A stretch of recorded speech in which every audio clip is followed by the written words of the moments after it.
शेतकरी बांधवांनो नमस्कार. महायोजना दूतमध्ये तुमचं अगदी मनापासून स्वागत आहे. मित्रांनो, निसर्गाच्या लहरीपणामुळे आणि जे काही आपले बाजारभाव सतत पडत राहतात त्यामुळे शेतकरी हे नवनवीन पिकाकडे आता सध्या आपल्याला वळताना दिसत आहेत. तसंच आज आपण या ठिकाणी पाहत आहे की वाशिम जिल्ह्यामध्ये कुठलं गाव, देपूळगाव या ठिकाणी आपण आलेलो आहेत. या शेतीमध्ये या शेतकऱ्यांनी जे आहे ते चिया नावाचं हे पीक या शेतामध्ये घेतलेलं आहे आणि हे पीक घेऊन ते लाखोचं उत्पन्न या शेतीमधून ते काढत आहेत. नेमकं आता हे पीक कशा पद्धतीनं आपल्याला घ्यायचं आहे, याची हार्वेस्टिंग वगैरे कशी होते, त्याचं बी कुठं मिळतं, त्याची विक्री किती आहे आणि त्याच्यामधून त्याच्या नेमका विक्रीतून किती भाव मिळतो, एकरी याचं उत्पन्न किती होतं, याची सर्व काही माहिती आज आपण या व्हिडिओमधून जाणून घेण्याचा प्रयत्न करणार आहोत. तत्पूर्वी तुम्ही महायोजना दूतच्या चॅनलवर नवीन असाल तर चॅनलला सबस्क्राईब करा आणि शेजारी जे काही बेल नोटिफिकेशन बटन आहे त्यालासुद्धा तुम्ही प्रेस करा.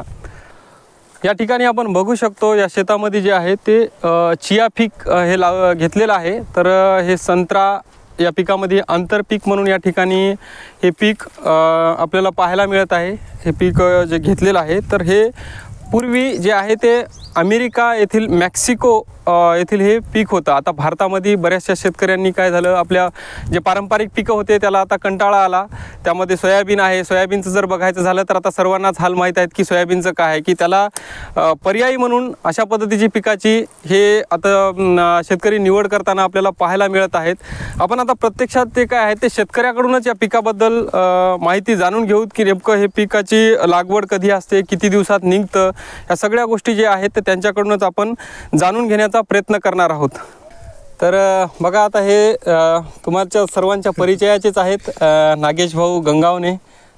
त्यांचा काही जास्त तुम्हाला परिचय देण्याची काही गरज पडणारच नाही, कारण सर्वाचे चाहते, सर्वाचे लाडके आपले नागेश भाऊ. आता सध्या त्यांचं एक गाणं मोठ्या चर्चेत आलेलं आहे, सागाची डेअरी म्हणून. आम्ही त्यांना भेटण्याकरता इथं आल्याच्यानंतरच आम्हाला चला म्हटले की आपली चिया शेती आहे, चिया पिकामध्ये आपण बघूयात कशा पद्धतीने. आम्ही म्हटलं चला आपल्या शेतकरी बांधवांना तेवढीच या चिया पिकाबद्दल माहिती होते, त्यामुळं आपण त्यांच्या शेतामध्ये इथे आलेले आहोत आणि हे जे काही चिया पिकाची माहिती आहे तर त्यांच्याकडूनच आपण जाणून घेण्याचा प्रयत्न करणार आहोत. नागेश भाऊ, तरी पण एकदा तुम्ही काय करा, आमच्या जे काही नवीन सबस्क्रायबर आहेत त्यांना, शेतकऱ्यांना आपला एकदा परिचय द्या आणि आपलं चॅनल, आपलं जे काही यूट्यूब चॅनल आहे, इंस्टाग्राम आहे, ते पण त्यांना सांगा, जेणेकरून आपल्या पण शेतकऱ्यांना कळेल की बुवा एक शेतकऱ्याचा जो मुलगा आहे तो शेतीच्या व्यतिरिक्त खूप काही करू शकतो. तर सगळ्यात आधी मी तुमचे आभार मानतो की तुम्ही एक शेतकऱ्याला भेट द्यायला आले. आणि मित्रांनो, यांचं महादूत यूट्यूब चॅनल आहे की ज्याच्यावर म्हणजे शासकीय जे आपल्या योजना येतात, स्कीमा येतात समजा, की ज्यातून कमीत कमी पैशात जास्तीत जास्त उत्पादन आणि कशी सवलत उपलब्ध करून येते. भाऊचे चॅनल आहे, तर भाऊच्या चॅनलला सबस्क्राईब करा आणि सहकार्य करा. यांनी एकाच महिन्यात चॅनल ओपन केलं, 4000+ सबस्क्रायबर झाले आणि सगळ्या माहिती मी यांचं यूट्यूब चेक केलं, सगळी माहिती खरी आहे, खोटी कुठली नाही. मग लगेच मी भाऊले म्हणलं चला चियाची पण एक माहिती शेतकऱ्यापर्यंत पोहोचवा. तर धन्यवाद तुमच्या आल्याबद्दल. तर मित्रांनो, मी एक शेतकरी नागेश गंगावणे. तर तुम्हाला तर माहीत आहे की मी शेती प्लस शेतीला जोडधंदा म्हणून, आता कसं आहे आपल्या पिकाला जास्त भाव राहत नाही, म्हणून मी शेतीला एक जोडधंदा म्हणून एक 24 नाश्ता सेंटर हॉटेल उभी केली. आणि यूट्यूब चॅनलवर पण आपले 2 शॉर्ट फिल्म, 2 गाणे रिलीज झाले. आता 22 तारखेला एक फेस्टिवलसाठी बनत आहे माझी शॉर्ट फिल्म चतकोर भाकर. तर ती दिसणार नाही आपल्याला सध्या, ती फेस्टिवलसाठी जाणार आहे. आणि त्याच्यानंतर एक गुलकंद प्रेमाचं हे गाणं एप्रिलमध्ये येणार आहे. तर हे झाला महापरिचय. आता आम्ही चियाची माहिती सुरू करतो. बरं नागेश भाऊ, एक आम्हाला विचारायचं की बा तुम्हाला हे चिया लागवडीचं हे नेमकं याची प्रेरणा हे सुचलं कुठून, की नेमकं कशामध्ये तुम्ही कुठं बघितलं, कोणा शेतकऱ्याला भेट दिली होती का, नेमकं कुठे पीक बघितलं होतं का? बघितलं होतं ना, आमचे मित्र आहेत कोंडळ्याचे वसंत पाटील, ते बी असे रील स्टारच आहेत. बरं. तर त्यानं चिया लावला होता हे, आणि मी लावली होती वांगे वावरात नाही 2 एकर. तर ते म्हणत बुवा, मग मी वांग्यातनी मार खाल्ला समजा, भाव नव्हते काय नव्हते, 2 एकर फळ बसला चांगला पण भावच नव्हते. आणि त्यांनी चिया घेतला होता. तर मी आरबोल एकदम चिया नेमकं काय आहे. तर मग ते चिया मग जाऊन पाहिला, भेट दिली त्याला. मग त्याने सांगितलं बुवा कमी खर्चाचं पीक आहे. अच्छा. मग त्याच्याकडून हे केलं मी. पण आता याच्यामध्ये आणखीन सगळ्यात महत्त्वाची गोष्ट म्हणजे आपल्याला काय असतं की याच्यामधली कीड नियंत्रण ही शेतकऱ्याच्या दृष्टिकोनातून खूप मोठा आपल्याला प्रॉब्लेम असतो. त्याच्यामध्ये वेगवेगळ्या प्रकारचे औषधं आपल्याला फवारावं लागतात, वेगवेगळ्या प्रकारचे खतं या ठिकाणी टाकावं लागतात आपल्या प्रत्येक पिकासाठी. मग याच्यासाठी नेमकं कुठलं खत आपल्याला वापरावं लागतं किंवा कुठल्या फवारण्या कराव्या लागतात की याच्यामध्ये कीड कुठल्या प्रकारचं कीड वगैरे याला लागू शकते काही याचं असं? याले पहिली गोष्ट याच्यावर कीडच येत नाही मित्रांनो, कोणतीच कीड नाही याच्यावर सर. कीड नाही आणि याला काही खात बी नाही याला काही. आणि राहिला खताचा प्रश्न तर याले रासायनिक खताची गरज नाही. बरं, म्हणजे एकंदरीत तुमचा जे काही खर्च जो म्हणतो आपण खताचा वगैरे तर औषधाचा तो झिरो खर्च आहे. हां, याले म्हणजे मातीत मिसळून बी पेरलं तरी येते, याला खताची गरज नाही. मी आता नाही आतापर्यंत खत टाकलं. बरं, आता एकरी याला आपल्याला बी किती लागणार आहे की आपण सीड्स ज्या ठिकाणी घेतो तर एकरी आपल्याला किती लागू शकते याच्यामध्ये? म्हणजे एका एकरात 2 किलो बियाणं लागते याले. एका एकरामध्ये 2 किलो बियाणं. तर याचं बियाणं नेमकं कुठं उपलब्ध होतं, याचं कुठं मिळतं हे बियाणं? आता हे शेतकऱ्याकडून मग घेऊ शकतो आपण. आणि जे आता काही कंपन्या असं समजा जे शेतकऱ्या बी बनवत आहे डायरेक्ट बी बनवतात. मी बी म्हणजे मी सीड कंपनीहून घेतलं होतं, मित्र आहेत आमचे शिंदे म्हणून येवतीचे, तर त्यांच्याकडून मला दिलं होतं त्यांनी 2 किलो बी आणि ते हे दिलं होतं. बरं, रासायनिक आपलं ते खत त्यांचं. बरं, आता याच्यामध्ये आणखीन आता हे आपल्यासाठी पूर्णपणे हे नवीनच आहे. म्हणजे आता काही शेतकरी जे आहे ते भरपूर ठिकाणावर लावत सुद्धा आहेत, पण आता याची हार्वेस्टिंग वगैरे करताना की आपले जनरल जे आपलं थ्रेशर आहे, मळणी यंत्र आहे, त्याने हे मळणी हार्वेस्टिंग करू शकतो किंवा मग याचं काही दुसरी हार्वेस्टिंगचा प्रकार आहे हे थोडं पण हे आपण कमी खर्चात बी होऊ शकते. कारण काय होते, आपण जर हे कापून आता हे संत्रा आहे, आता याच्यात जर समजा आता हार्वेस्टर बसत नसेल तर आपण याची कापणी करू शकतो आणि मळणीतून काढू शकतो. तर ते जिकून आपण पोते भरतो तिकून नाही येणार. जिथं आपण सोयाबीन काढतो जिथं बारीक रेव माती पडते ना तिथे चिया पडते. याच्यात काय माती किती होत नाही, म्हणजे एकदम क्लीन होते. आणि नंतर थोडंसं चाळून घेऊन घेतलं तर माल विकण्यास योग्य. बरं, आता याची विक्री वगैरे कुठल्या मार्केटला तुम्ही करू, म्हणजे कुठे मार्केट आहे याचं? जर समजा आपण सीडच्या कंपनीकडून घेतलं आणि तेच बियाणं आपलं खरेदी करतात सीडचे एकंदरीत कंपनी. दुसरी गोष्ट 4-5 शेतकऱ्यांनी जर समजा एका एकरानं जर एक एकर म्हणजे प्रत्येकानं 1 एकर लावला तर 10 एकर व्हावं लागला. अच्छा, तर त्यानं सगळ्या मिळून निमज मार्केट आपलं निमजले बी नेऊ शकतो. प्लस आमच्या वाशिम मार्केटला बी चिया खरेदी सुरू झाली. तर साधारणतः काय क्विंटल याचा भाव मिळतो आणि एकरी याचं उत्पन्न किती होऊ शकतं मोठं? याचा भाव काल वाशिमले 23,000 रुपये क्विंटल गेला चिया एक गंज. बाकी मग 12-13 सरात चालला 18-19 पर्यंत. अच्छा, तर इतर पिकापेक्षा याचा ॲव्हरेज आता दुसऱ्या काही आता याले कसं आहे, रोई हरण डुक्कर काहीच खात नाही याले. माणूस पण खात नाही याले काहीच खात नाही. याचा उग्र वास आहे याचा. याले काहीच खात नाही, याच्यातून कोणी जात पण नाही सहसा करून झालं. आणि याला एकरी 4 ते 5 क्विंटल होते, काही लोक 6 पण क्विंटल होते. बरं, म्हणजे जमीन आता ही थोडीशी मध्यम जमीन आहे.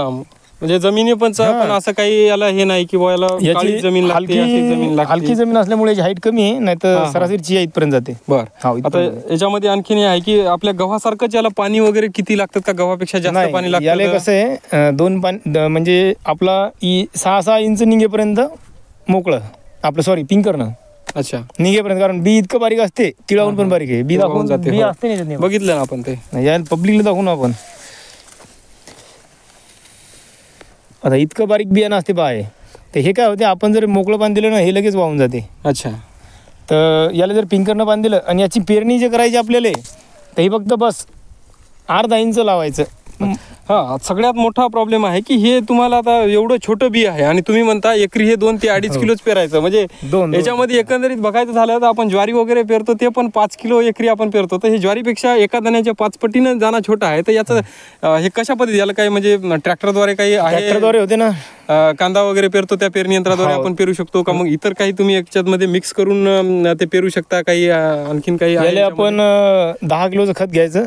बरं, आणि त्या ट्रॅक्टरची सेटिंग एवढी बारीक करायची की म्हणजे असं एकदम झिरो सेटिंग करायची. झिरो असं पडलं पाहिजे एकदम.